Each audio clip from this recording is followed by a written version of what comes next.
Hello,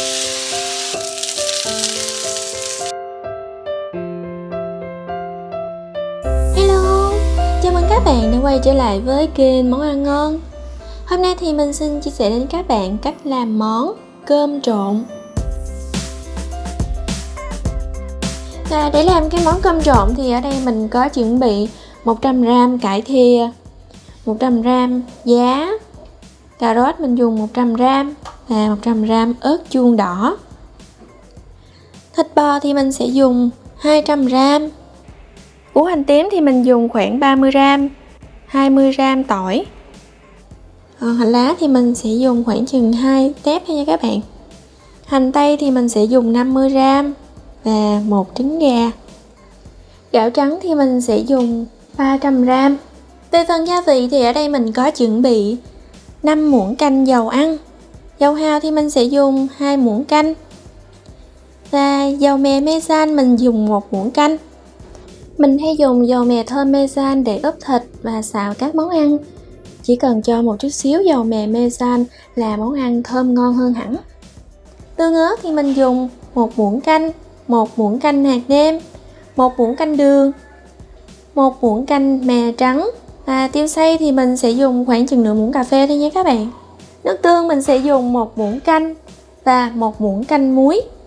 Và như vậy là mình đã chuẩn bị xong tất cả các nguyên liệu để làm cái món cơm trộn hết rồi. Bây giờ thì mình sẽ bắt đầu làm nhé. Và đầu tiên thì mình sẽ đi vo gạo để mình nấu cơm nhé.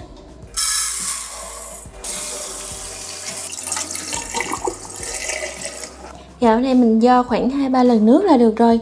Các bạn cứ nấu cơm như là bình thường ở nhà mình hay nấu vậy đó.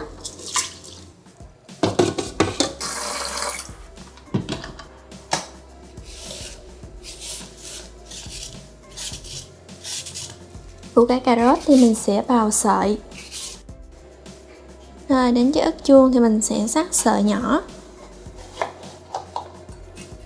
Mình sẽ cắt bỏ cái phần cùi nó đi nha.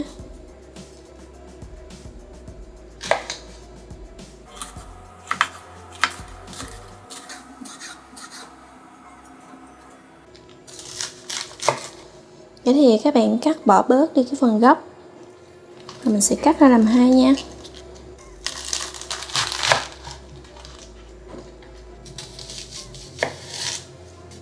Hành tây thì mình sẽ cắt mỏng.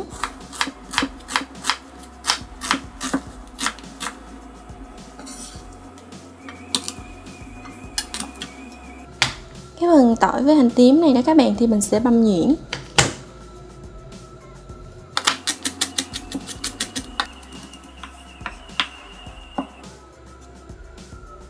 Hành lá thì mình sẽ cắt nhuyễn nhé.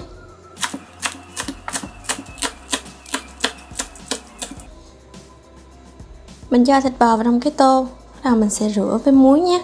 Cho vào 1 muỗng canh muối. Rồi mình sẽ xoa đều. Xoa đều khoảng 2-3 phút rồi các bạn rửa sạch lại với nước lạnh khoảng 2-3 lần nước nữa nha.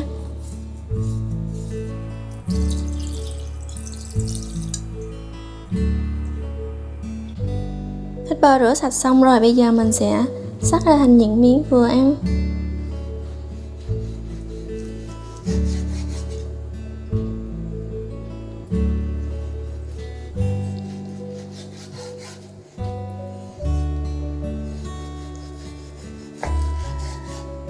Các bạn thấy thịt bò của mình nè, rất là tươi luôn á. Mình đi chợ sớm thì mình có thể mua được thịt tươi ngon nha các bạn.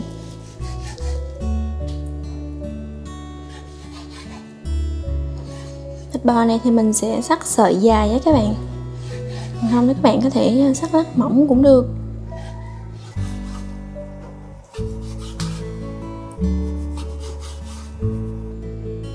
Đây mình cắt cái sợi bò như thế này nè các bạn.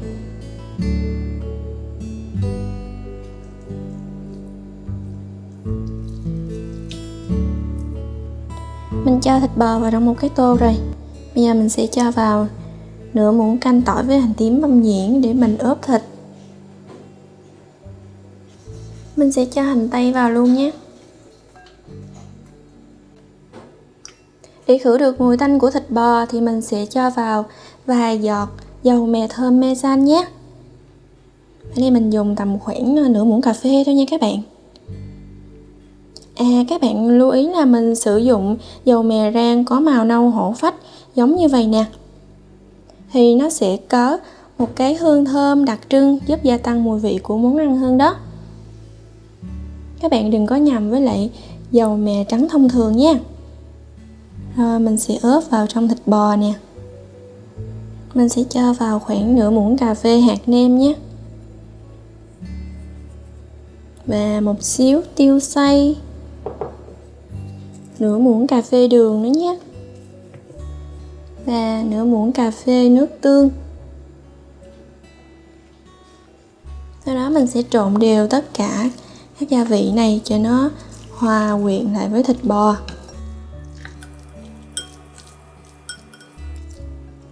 Thịt này mình sẽ ướp tầm khoảng 10 phút nhé các bạn. Trong khi mà mình chờ ướp thịt bò thì mình sẽ xào phần rau củ trước nhé. Mình cho vào trong chảo là 1 muỗng canh dầu ăn. Rồi mình sẽ cho vào nửa muỗng canh tỏi với hành tím băm nhuyễn. Tỏi với hành tím vàng thơm lên thì mình cho cải vào.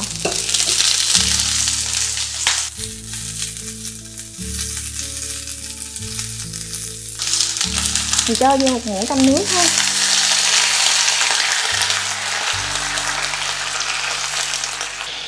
Mình cho vào đây là nửa muỗng cà phê hạt nêm, nửa muỗng cà phê đường.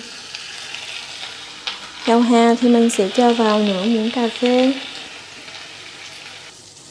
Xào rau thì các bạn nên xào với lửa lớn nhé, để giúp cho rau có màu xanh và giòn hơn nữa.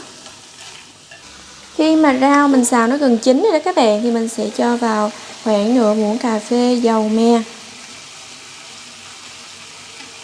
để gia tăng cái hương vị của rau xào nè. Rất là thơm luôn các bạn ơi. Rau mình xào đã chín rồi, bây giờ mình sẽ đổ ra. Rồi tiếp theo thì mình sẽ xào giá. Mình cho vào 1 muỗng canh dầu ăn, và cho vào nửa muỗng canh tỏi với hành tím.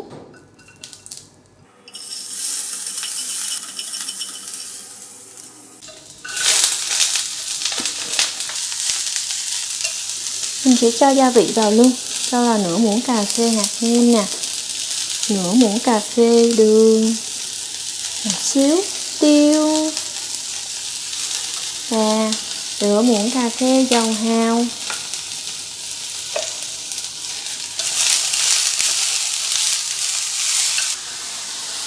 Mình cho ít hành lá vào nha các bạn, cho nó thơm với lại có màu xanh đẹp đẹp nữa đó. Giá nó xào rất là mau chín đó các bạn. Xào với lửa lớn tầm khoảng 2 phút là nó chín rồi.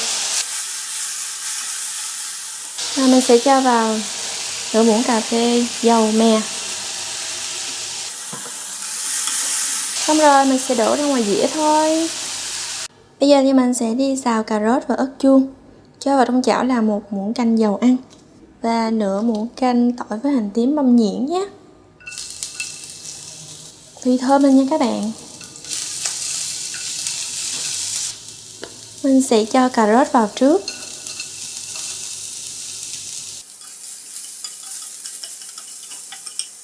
Cho ớt chuông vào sau, mình để qua một bên luôn.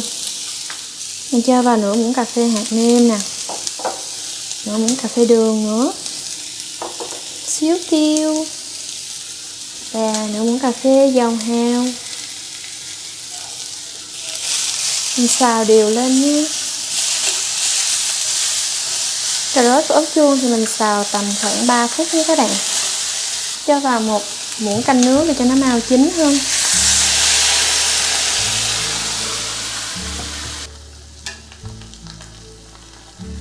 Mình cho vào ít hành lá nè. Mình sẽ cho vào nửa muỗng cà phê dầu mè nữa nhé các bạn. Các món xào mình đều cho dầu mè vào hết cho nó thơm. Rồi mình đổ ra ngoài dĩa thôi. Rồi tiếp theo thì mình sẽ xào thịt bò. Mình cũng cho vào trong chảo là 1 muỗng canh dầu ăn luôn nhé. Rồi cho vào nửa muỗng canh tỏi với hành tím băm nhuyễn.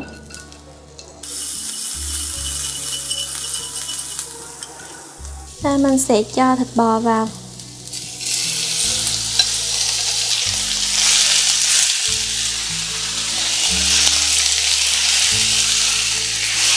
Thịt bò thì mình chỉ cần xào cho nó tái là mình có thể ăn được rồi nha các bạn. Xào với lửa lớn để cho nó mau chín hơn. Mình cho vào ít hành lá nữa nè. Như vậy là thịt bò mình đã xào xong rồi đấy các bạn, rất là nhanh luôn. Giờ mình sẽ cho ra ngoài dĩa luôn.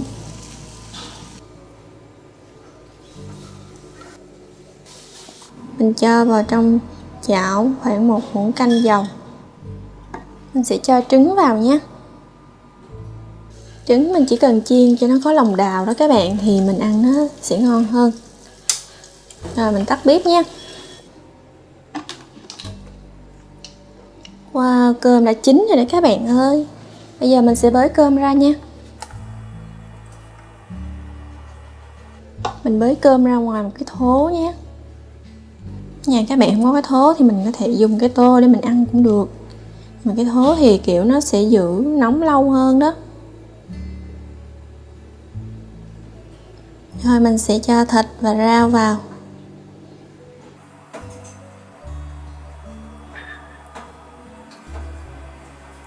Mình sẽ cho vào cái trứng nhé. Và rắc lên một ít hạt mè trắng rang.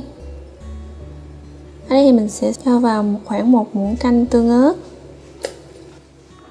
Mình cho nước tương ra ngoài chén này các bạn, cắt vào và lát ớt đó nhé. Đây để mình ăn thử cơm nha các bạn, cơm trộn thơm quá đi thôi á. Wow, rau củ thì ăn rất là tươi nha các bạn, và rất là giòn nữa. Công nhận cái món cơm trộn này mình ăn rất là ngon nha các bạn, và đặc biệt là rất là thơm nữa. Các bạn thấy cách làm cái món cơm trộn của mình khá là đơn giản nha, ăn là rất là ngon mà nhìn là đẹp mắt nữa đó. Mình chúc cho các bạn làm thành công với món cơm trộn này nha.